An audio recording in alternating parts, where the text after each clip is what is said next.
you all for joining us. We are so excited for you all to be here and be a part of this wonderful conversation.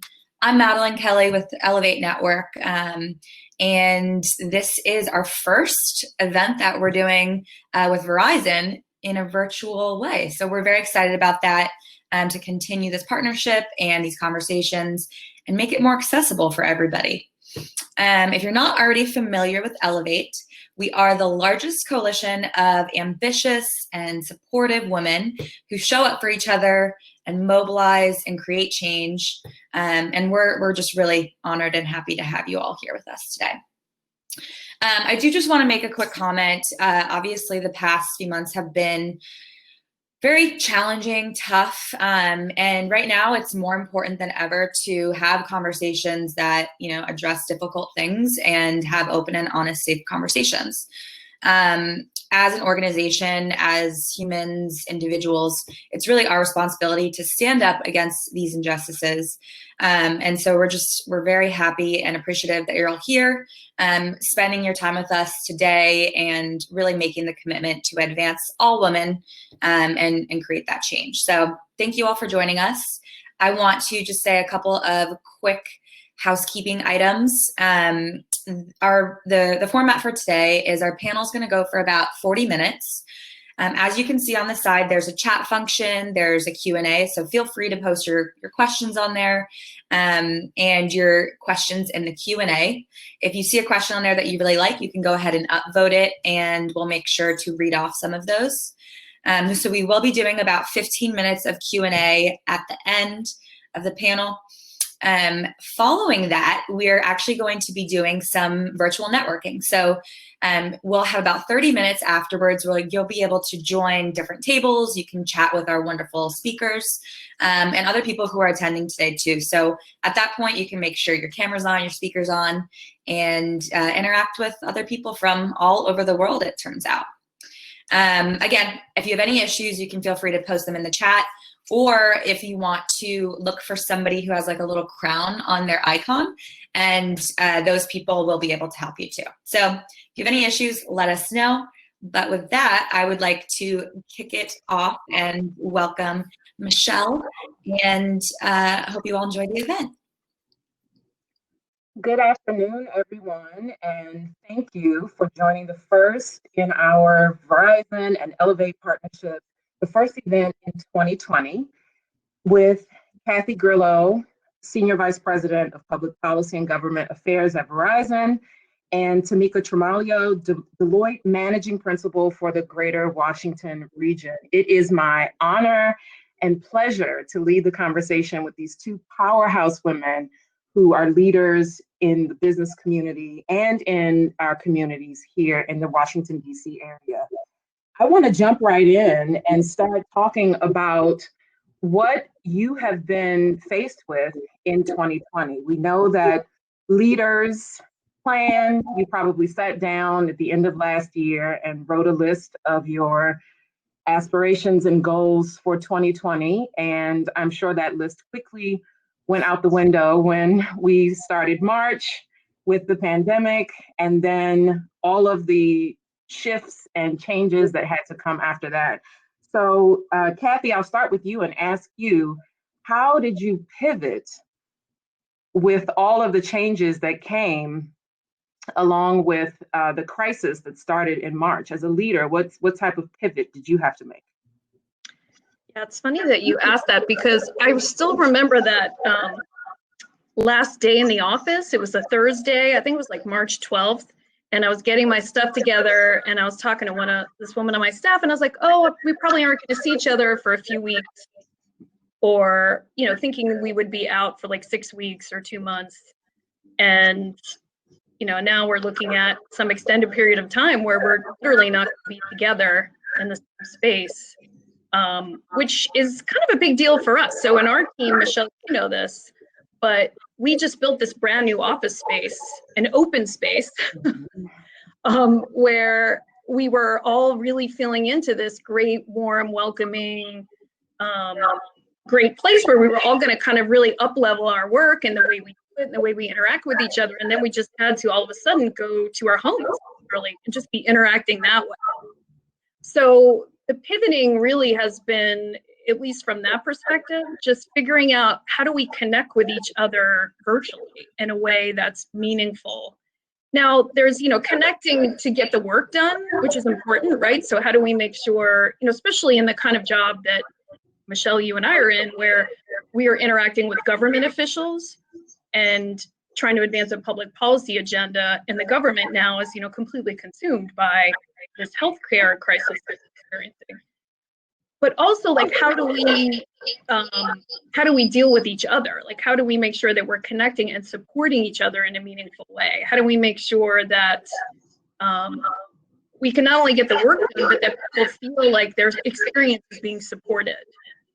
And that's probably been harder than the first part. Our work actually, I think, especially as we settle into this period of time where we're kind of just dealing with the reality of what was going on, and now things have kind of calmed down a little bit. But how do we sort of make sure that we are supporting each other in a way that people feel like they can do their job? And that's become harder even recently, right? Because we're facing this period of time where a lot of our employees were feeling vulnerable in a way that they hadn't felt before because of what was going on with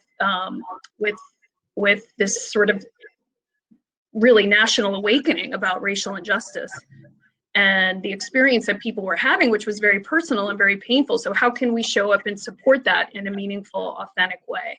Mm-hmm. So all of those things, which I actually feel like has been an opportunity to really show up as leaders in a new and different way, in a way that I hope we carry forward in the future. But, to your point, and Tamika, I'm sure turning over to you, that's not what we were thinking about. We were doing our performance objectives for 2020, or at least I was not. You're like a brilliant visionary thinker, so maybe it was on your plate. Yes, well, I appreciate you saying that. I think Kathleen and Michelle, we have to turn off our mics when we're not speaking, is what I've been seeing in the chat. Okay, perfect. So thank you very, very much. First of all, Ellevate, thank you for having me. It is indeed a privilege. And I love that you started by saying that we sort of show up for each other, because quite frankly, that is exactly what we need right now, is to show up for each other, because none of us have done this before, right? This is a first for so many of us.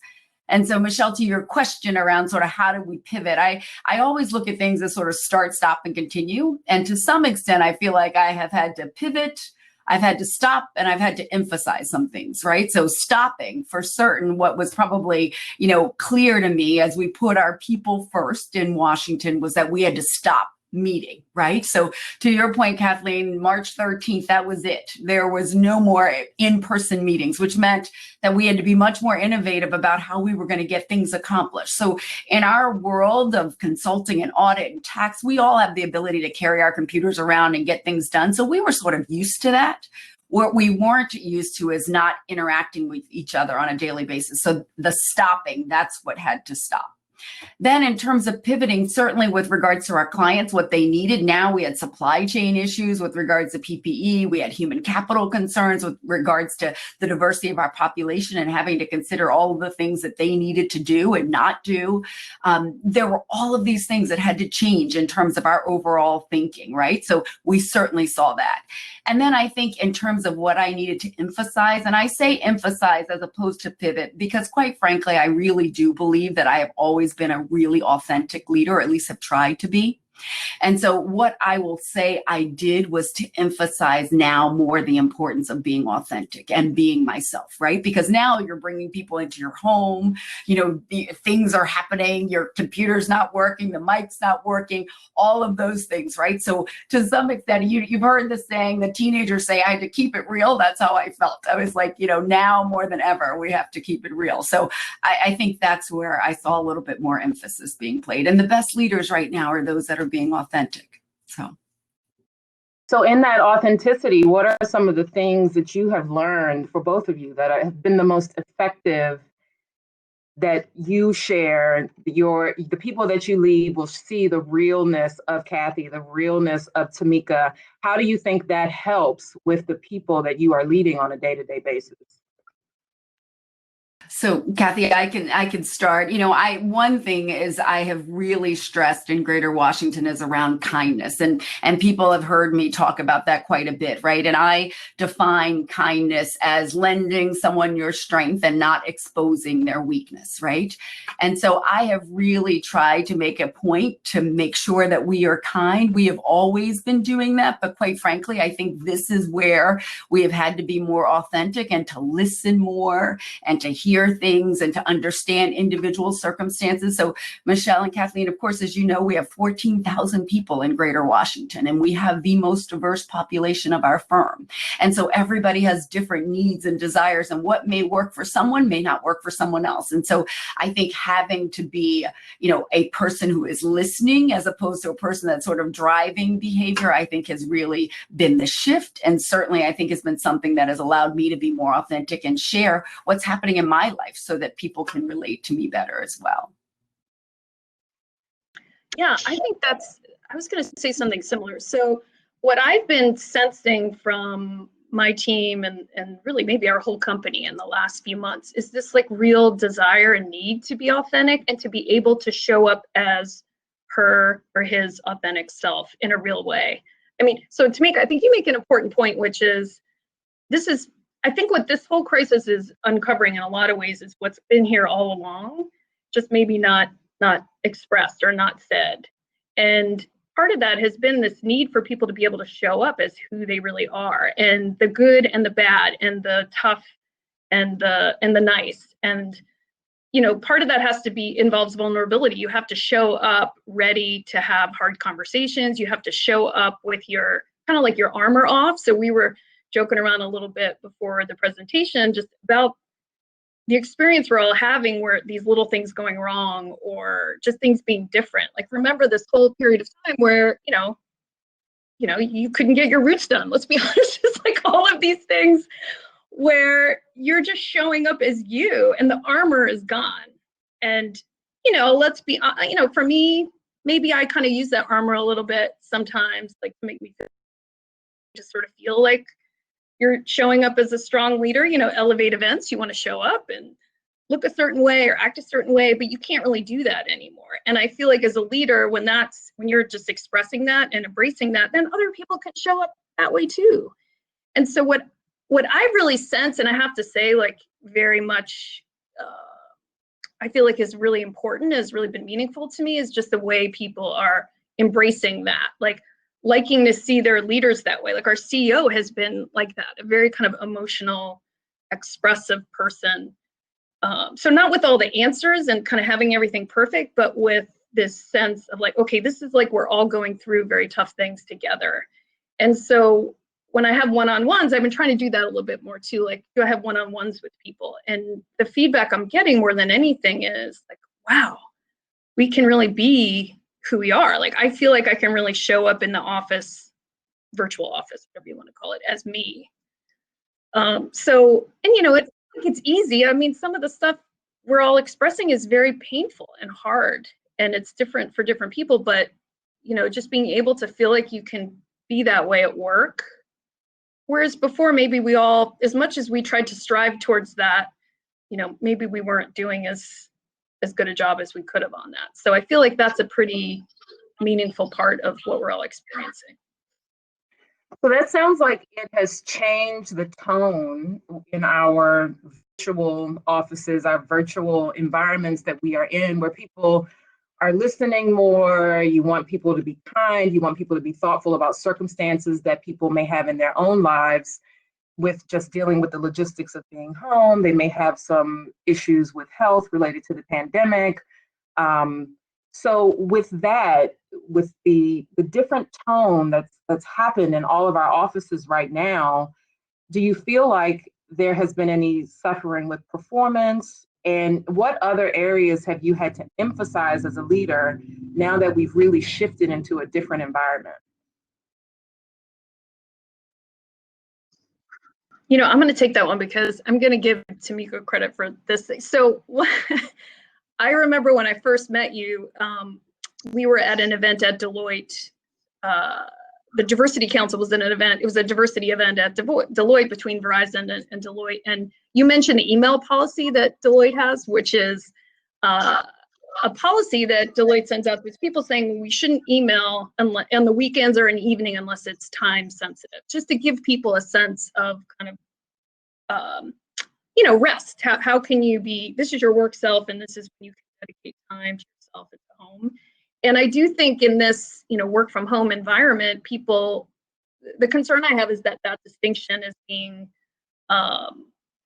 broken a little bit. So that's always been something. So I kind of used Tamika as the example, and in my organization, that's something I've been telling people forever. Like, that should be our policy, and especially the senior people, they should be just making sure that they preserve that time for people to deal with their families or just rest and relax. And that it's hard when you're all working, especially during a crisis, to be able to keep that space. So one thing that I've been trying to double down on and tell our team to double down on is just making sure, even though your computer is there, and you might be watching TV like 5 feet away, you're not working. You don't have to answer email. You can still have your vacation day, even if you're not going anywhere. You can still take your time off. You can still do what you need to do. And I think that's still something that people are struggling with. I would absolutely agree. And thank you very much for giving us credit for that. It's very funny too, because I will tell you, I didn't say I was really good at it. I just said that this is what we're supposed to do.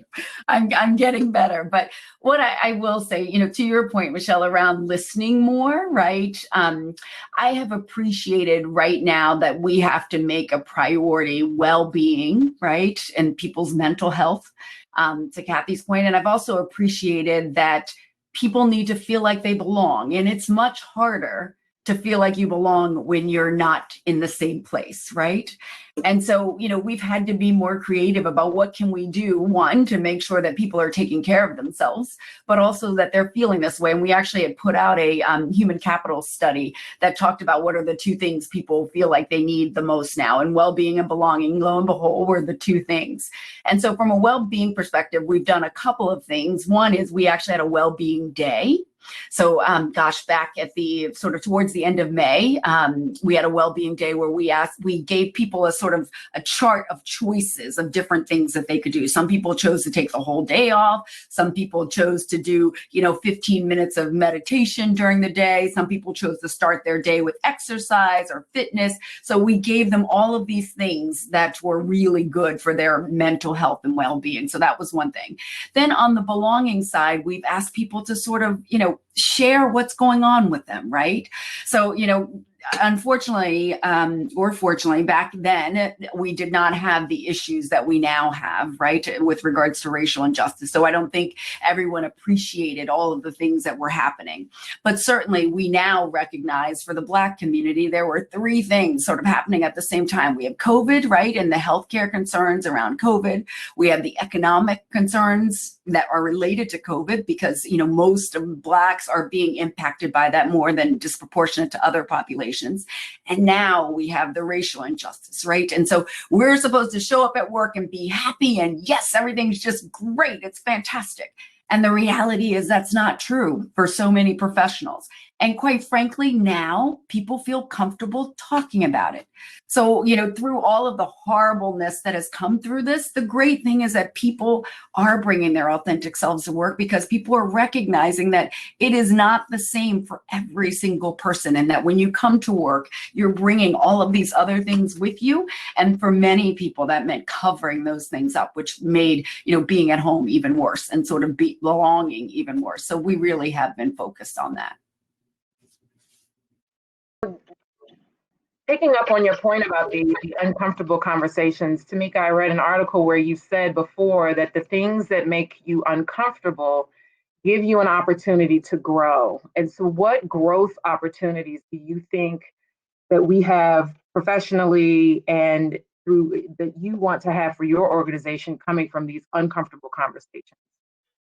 Really great point. And, I shared with you, my mother has always said that, right? The fruit is on the limb. You should always go and do things. And at the moment that you feel like you're getting comfortable, that means you're not growing, right? Because the only time you're growing is when you are truly uncomfortable.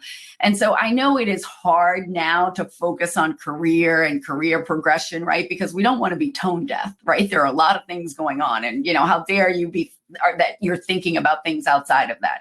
But the reality is that there are ways to progress in our career that produce this sense of belonging for other people, that help to develop other people, that help to develop you personally. And so I think focusing on what are those things that we can do. And I know, Michelle, one of the things that I talked about the last time with an Ellevate session was around this theory of PI, right? So performance, image, and exposure. And no matter what's going on, those are the things that really make people successful. So the first being performance, which is what women typically spend all of their time in anyway and forget about image and exposure.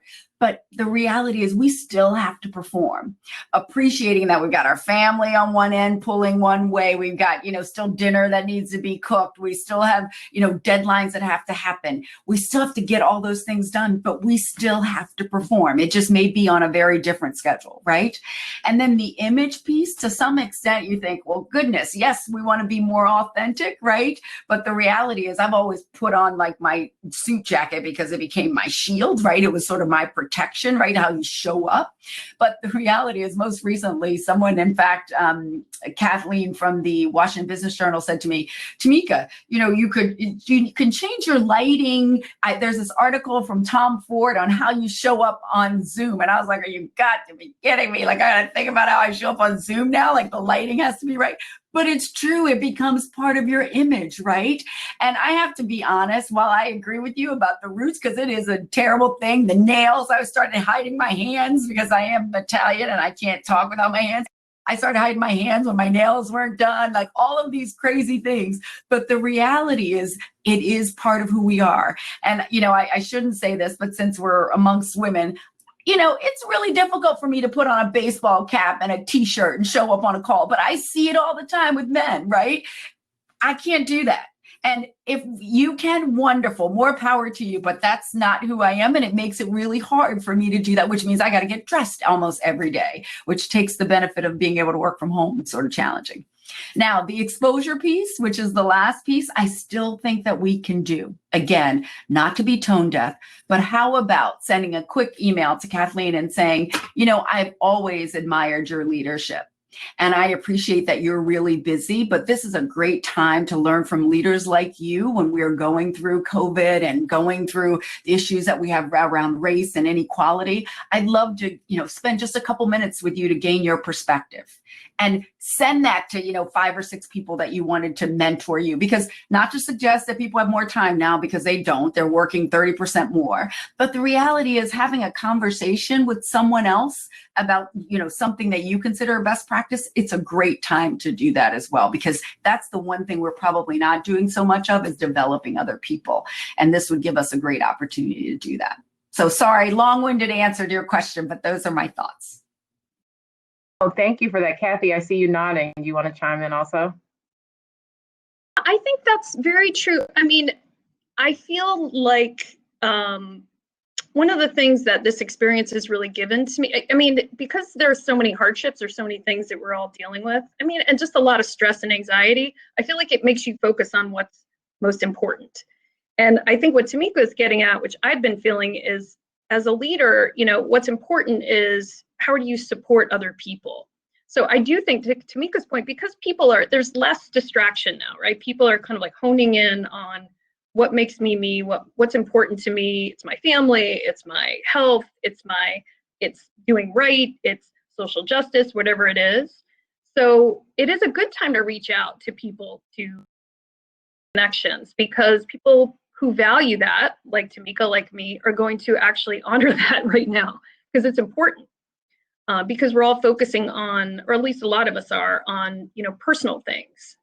And so I think it is a good time for people to be thinking about, we're all virtual now too, right? Like you don't have to go to this one, right mixer, this right event, and you'll meet the perfect person. Like we're all behind our computers. on our own. So reaching out virtually right now, I think it makes a lot of sense. And actually, I've seen probably an uptick. I mean, I always get a lot of connections, emails, things on LinkedIn, but I've seen more of that recently. And whereas before, maybe, you know, I had to run to this event at night or that event or whatever, now I have more time too. And it's important to me, and I think to a lot of other, probably particularly women leaders, to be responsive to that. Do you think that the connections, taking that and networking, I understand that we definitely want to keep that going right now. Do you think it's maybe a bridge too far to be aggressive about promotions or raises or career advancement in a way that may come across as tone deaf? And if there's a gentle way to do that, can you provide some suggestions for the audience? Yeah, I mean, you know, first of all, everyone has worked very hard, right? And any promotions, raises, et cetera, are really based on past performance. I think, you know, most people are not motivated by money only and title, right? Most people are motivated by how they feel, how their role or their job makes them feel, right? And so the reality is, to your point, certainly you don't want to be tone deaf, but you do also want to take advantage of whatever situation you find yourself in. So if you're being promoted, to look at that as an opportunity to help other people, to bring other people along, to create that sense of belonging, to start to talk about the authenticity, to listen more. That's what you should be doing. If you're, you know, if you're not getting promoted, which I think is more of what we're seeing, quite frankly, in the economic times, is don't use that as a way to sort of suggest that that's your value to the organization, because there are so many other things that are at play right now that impact decisions like that as well. So keep doing what you're doing, keep showing up for everybody else, because I think that will matter as well. Yeah, I agree with that. I mean, I don't think I'm ever going to tell a woman to pull back on you know, just knowing your own value and making clear to the people who you work for what it is and what your expectations are and what you would like. So I think, yes, it is a time where, you know, depending on where you work or what the issues that you're dealing with, that you want to make sure that you're calibrating that correctly. But I don't think pulling back from that makes sense, particularly because I happen to know a lot of the women who are probably attending who work on my organization have been just pulling, you know, 24/7 days in the last 3 months. And so I think understanding that value and being able to express that is a skill, frankly, that we probably don't use enough. And again, you want to use it probably skillfully, but I don't think it's time to give up on that. Shifting a little bit into how you all are caring for your teams. Tamika, you touched on wellness and some of the things that you all have been doing for the people that you lead. Have you had a good reception from those? What are some of the things that you have been doing, and how has that been received by your people? Yeah, no, it's a great question. I will say that, you know, again, I think it starts with me, right? And me being authentic and telling them how I'm doing that day. So, you know, after the George Floyd incident, I have to share with you, I have, my husband is Italian. He is a federal agent. He was, at least until a month ago when he retired. I have 2 biracial boys who are, by all accounts, identified as being Black, that are teenagers. And it was really scary to me. And our perspective on that, while I think my husband and I agree on everything, was really different. And that was really hard, because when my youngest son, who's 15, is running for time around the neighborhood, and all of a sudden I'm panicked saying, I don't want you running. If you want to jog, you knock yourself out. But if you're going to be running, I'm coming with you, or your father's coming with you. Like something we would have never thought about before Ahmaud or George Floyd or all of these things. So, you know, being able to share that with my team was really authentic for them, right? So then it allowed them to share things with me as well. And every time I had our team sessions, I said, you know, how are you feeling today? Tell me what you're doing. Tell me what you're thinking about. Because it has been really, really challenging. And, lo and behold, I had one of our managers who told me that her family was from China, and that they had been experiencing this for, 6 or 7 weeks before we were, and what the experience had been like for them. And, they probably wouldn't have shared that information, right? Because of whatever stigma anyone wants to have. And so I think sort of coming in as this authentic leader, expressing how you feel and expressing the pain that you may be going through, allows other people to do that as well. Yeah, that's really beautiful.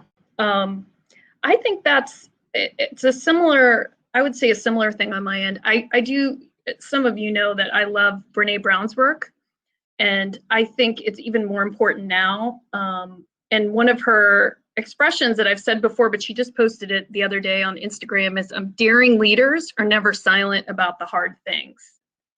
And, we could have had these conversations we probably should have had them 5 years ago, 10 years ago, 2 years ago, but we're having them now. And the way to do that, I think, is just to create a space, like a safe space, where you recognize that these are really important issues that have to be, even though they're going to be hard, even though you're not going to get it right, even though, I think a lot of people shy away from these conversations on race or anything else because they're afraid they're going to do it wrong.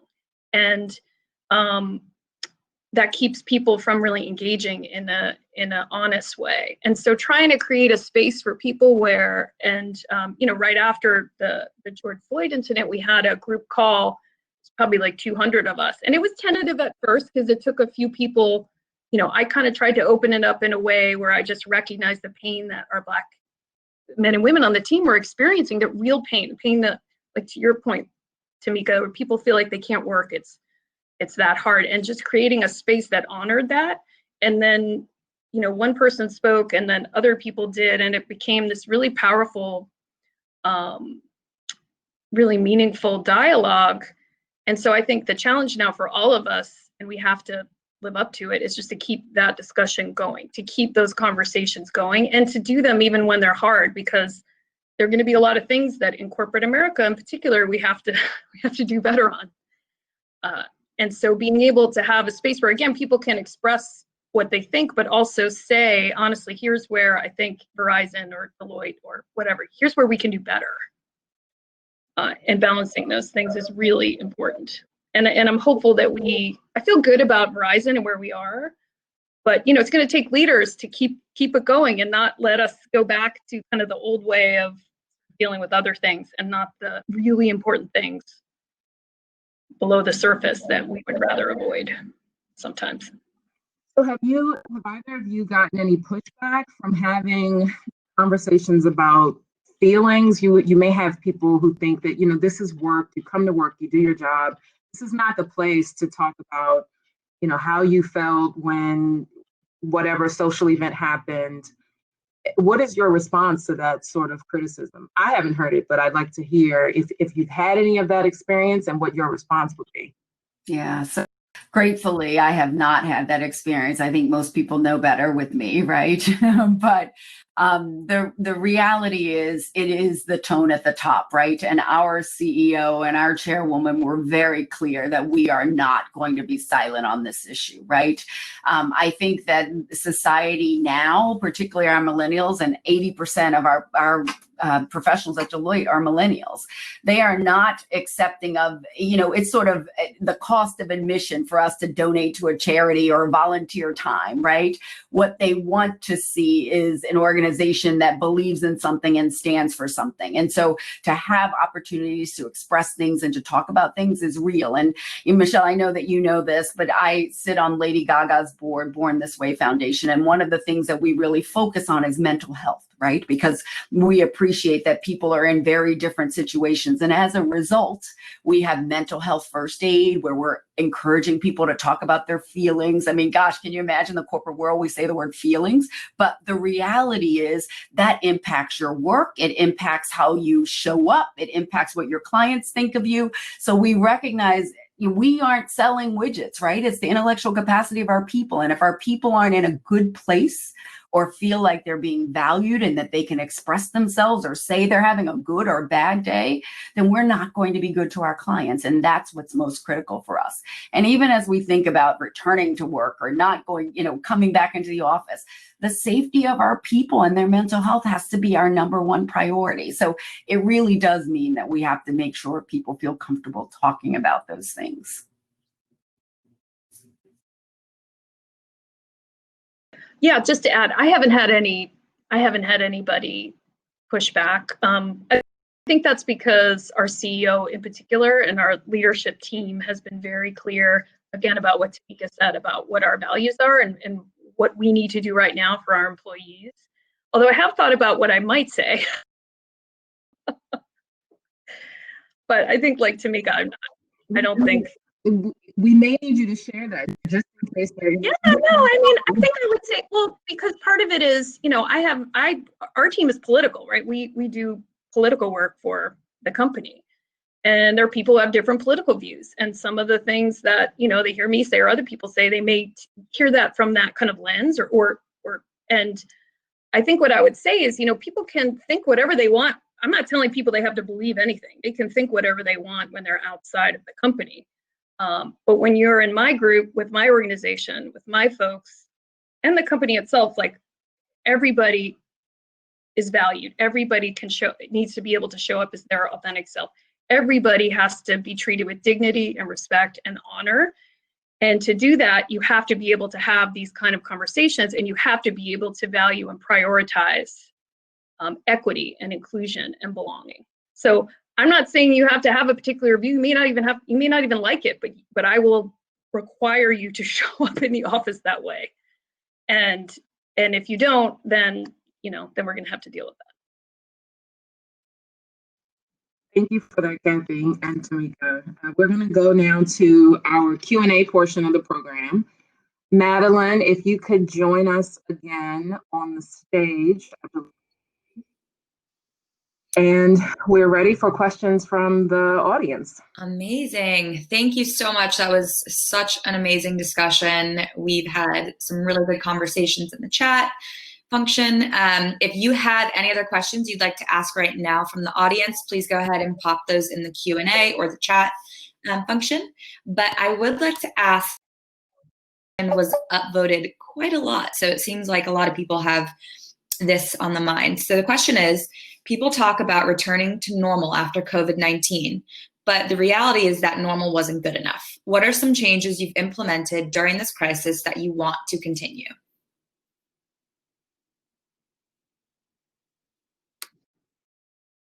Kathy, you want to kick us off? Yeah. I mean, clearly the having and conversations about important things. I think really looking at our own house and on whether that's about racial equality or gender equality or how we have an environment that is as inclusive as possible, where people really feel like they belong and can show up. I mean, we can always do better. And so I think that the hyper focus on that, what I would love at Verizon is, like, how are we going to be the best company in the world for anybody to work? So I think that focus is really important for us to make sure that is our top priority as a company. And that's certainly going to be what I try to do as a leader. I think the other thing is the virtual communication. I don't know if the question was kind of more about that and like the working from home rather than other issues, but I do think there's a place for it. I think, this is actually going well. This is my first virtual event, so I didn't know how it was going to work. I'm one of those people that thinks people are going to crave human contact even more once this is over. So while yes, there will always be a way for us, and probably more of a way for us to communicate by video or to do virtual versus travel, I feel like the human face-to-face groups, the energy that you get in a group is different than by video. So I think we'll have some of it. I'm not in the camp that thinks that, that's the way we're all going to be doing business in the future. I absolutely agree with that. I think, there are things that, again, to the first question, I think you started with, Michelle, today around sort of pivoting. So there are certainly things that I will start, and that is, the 1 hour meeting in New York is not happening anymore, right?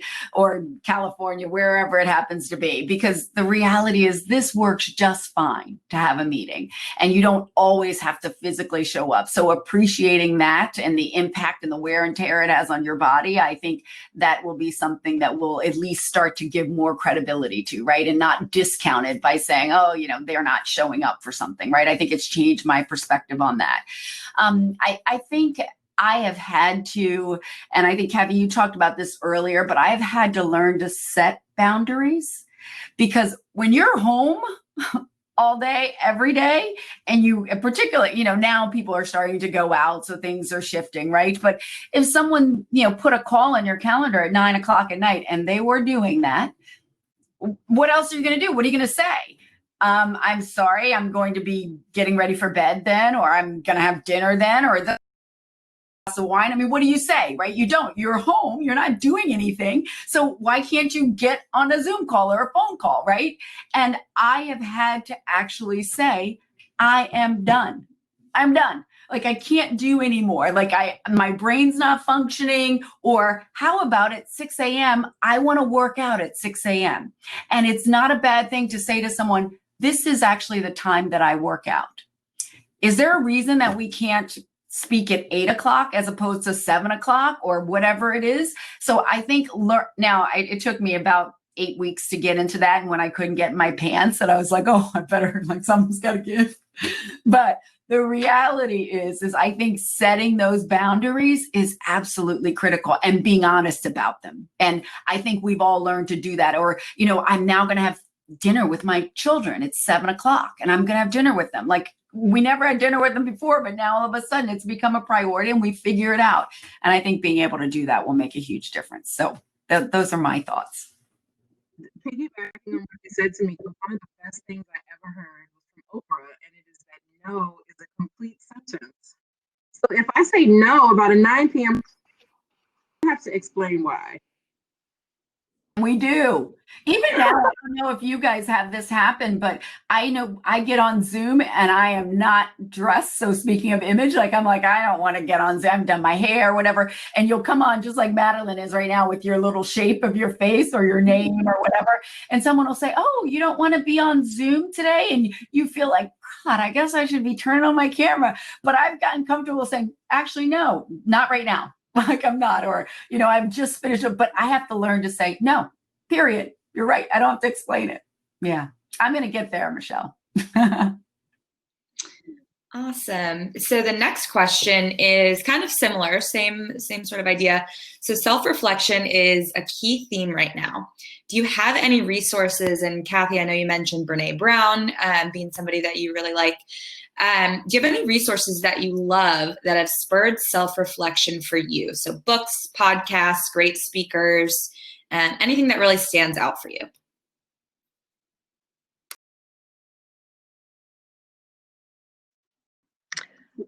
Yeah, Brene Brown's work is meaningful for me. It has been it's probably like 5 years ago that I first started. She has a podcast now that is really exceptional. So it's called Unlocking Us. So I really think she's now at her height. I think of her, she's become a cultural icon too, but I think the quality of guests that she has, I feel like she's really been leaned into this issue, the social justice and racial justice issues in a way that's meaningful, where she's having a lot of guests on who are saying really important things. So I would highly recommend her work and her podcast. That is a great idea. I have learned to start doing a little more journaling, and actually Cynthia Germanata, who is Lady Gaga's mother, she sent me this great book on a gratitude journal. And every day I have to write 3 things that I'm grateful for in the book. And, even on those days that are really hard, right, I have to think about what I'm grateful for. And so I have found that that's been incredibly helpful, just to reflect on, you're here and things are good, or your child is here, or, so I think that's been really great for me. And I'm a big sort of living in a constant state of gratitude because I am incredibly blessed. So I try not to forget that. Madeline, we have time for one more. Okay. So there's quite a few questions in here sort of about mentorship and managing teams. But something that's kind of a common thread is, how do you balance everything you need to do for others versus what you need to do for yourself? So how are you balancing those things in terms of mentoring, in terms of taking care of your team, but also taking care of yourself?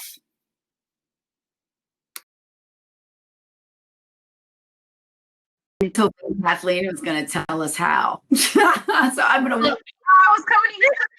I have to say, although I'm a little bit different, so I don't have kids, so that's a little bit easier because I really, I have 2 nieces who literally want to FaceTime with me every half hour all day long, and it's tiring just that. So, putting that to the side, which I don't want to minimize how much difference that probably is for some women, but I have to say I am very good at the boundaries, work, personal. I have there have been senior people in the company who called me at 6 o'clock, and I'm like, I'm sorry, I'm done now. I had a long day. I had my glass of wine. So, I might even over-index a little bit too much on that side, but I do think what Tamika was saying, you have to say, I work really hard and I give a lot to my team. I give a lot. I feel like I give a lot externally when people reach out. I try to do a lot of mentoring, a lot of external work. And so I'm just very, religious, and it's sacred to me, the time that I take and with my friends who I practice, various meditation and things with, to me, that's sacred. I won't schedule conference calls during those times. I won't, I just feel like I have to be very, very, hold that sacred. That time is important. So Tamika, your dinner with your sons, we all have to realize that work is important, but you are the most important thing. And it takes a while. I'm 51. It kind of took me probably into the last few years to really get that, but okay. I feel pretty good at it. I can't even use that as an excuse anymore. 50 is 2 weeks away, so I can't even say I haven't done that. But I will say, it is probably, so Michelle, I do hope that you'll ask us about our song, but what this does remind me of is the blurred lines, because I've never been very good. I've always had to blur things a little bit, which is, I think a product of being able to fit it all in, right? So even the entertainment might have been a basketball game and, with a family who has boys, so that, I could be able to do those things. So that part probably hasn't changed much. But I will tell you, I have an amazing chief of staff who is very good at trying to make sure that I have downtime. And then every time we come up with a rule, I violate it. But it was funny. I wanted to say to you that I got it all figured out, but she came by on Friday and my boys kept coming up and hugging me. And they said, "We haven't seen you all week." And I was like, oh my gosh, they're telling me right in front of her, and I've been really trying. But I do think it's hard to, and being home, to be quite honest, I personally feel like it's been much worse because I can hear them outside. I can, see all the things that they're doing, and they see me in this, one corner of the house. I come down at 7 a.m. I go back up at 7 or 8 at night. They see that. So it makes it worse. Whereas if you're at work and they're off doing their own thing, nobody really knows what everybody's doing. And I think they're assuming you were having fun, but now they realize gosh, she is seriously working all day. So we've got to get better. There's no question, but this is a good time to work on boundary setting. So as we work on boundaries and other things, I want to stick with you for a minute, because you said that your mother always said that the fruit is always out on the limb. And we have had quite a first 6 months of 2020 with a lot happening, both professionally for some of us, personally for a lot of us.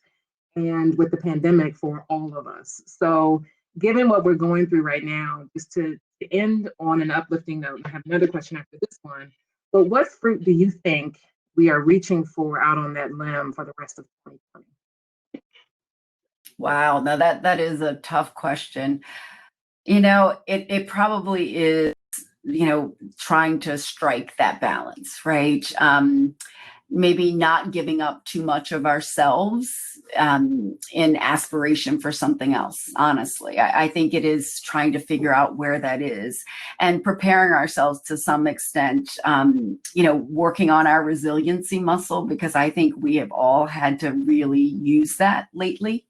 And I think that's where the fruit is sort of recognizing that, we have to be resilient and bounce back. And I don't know what fruit that would be, but in my mind, I think that's what we would have to focus on. Kathy, do you have a fruit in mind for the rest of the year? I think the kind of reckoning that we're seeing now, just that real honesty about the world and about our history and about ourselves, really, like what just that sort of real vulnerable, deep honesty that we're all kind of seeing, whether that's about, how we're all pretty vulnerable because there's this virus that, like, physically we're all vulnerable and we always have been, in our country, there's this legacy of injustice that we've never really grappled with. Here at work, like, we're in this economic period where things are, are vulnerable. Like, things can change very quickly, and the world's has always been like that, but now we're sort of really understanding it.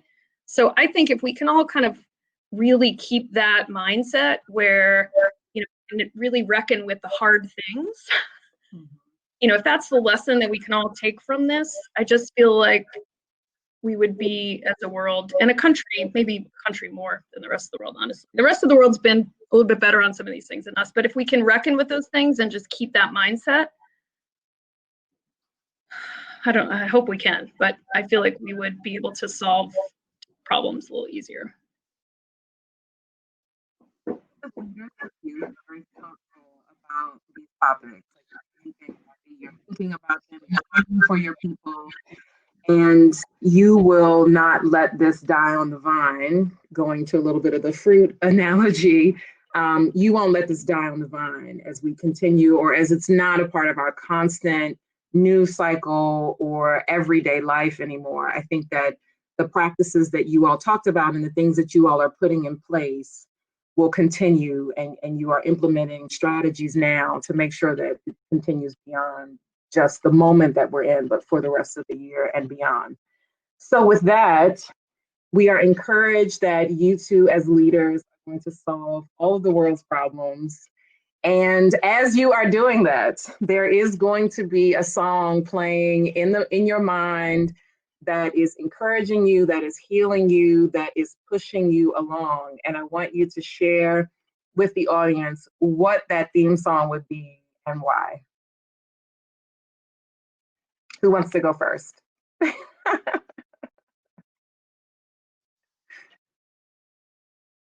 I might have heard that. I kind of looked at it slightly differently. So similar to my question before, the song, because Michelle, obviously we talked a little bit about this before, is so, I love musicals. And that's one of the horrible things about all this is, like, there's no live theater, which is just so painful. And, Hamilton's going to be streaming live on July 3rd. So my favorite song from Hamilton, which I feel like is pretty apropos for the moment, is, who lives, who dies, who tells your story. And I think that's, who gets to tell the narrative is really the critical issue we're all grappling with right now. And it's really important. But then also, like, who tells your story? So I think about this a lot, maybe because, I've had health challenges before, but, like, what's the story people are going to tell about me, right? What are people going to say about me when I'm not here anymore? And that song is very powerful, and especially at the end. It's the last song in Hamilton. So I think a lot about that. So that's not like what I'm like singing on the treadmill, I'm sorry. But if you're talking about where it resonates with me, what kind of like makes me emotional when I hear it and what is important to me, it's like those two themes. is great. And I love that actually. I had two because I sort of thought of in the morning, sort of the Rise Up, I Rise Up. I love that song by Andre Day. That's one of my favorites. And then in the evening when I've sort of made it through and you're having your glass of wine, it's Just Fine by Mary J. Blige. Like I made it. So those are mine. Back on the R&B theme, my song that I listen to whenever I need to do something, and I listen to it for every single law school exam, is Living My Life Like It's Golden. It's fantastic on repeat, so I recommend everyone listen.